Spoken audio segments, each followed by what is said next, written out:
Saturday, a protest against Senate Bill 150, which bans health care for trans youth, was disrupted in downtown Corbin. Trent Osborne was born and raised in eastern Kentucky and says a response like this was completely unexpected.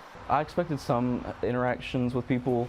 We had a few people here and there that would flip us off, but for the most part, we had a lot of people that came and supported us, and it was surprising. During the protest, there was an altercation between a member of the protest and two men who approached the group and appeared to be carrying guns. Osborne remembers vividly what happened.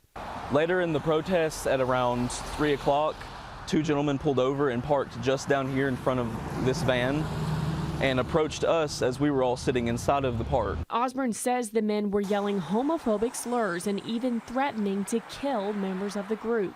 The group posted the following video of the altercation on TikTok. Imagine some. I can't wait till you lose your job. Hey! The trans rights group has since faced backlash because they did not have a permit to be protesting on Sanders Park.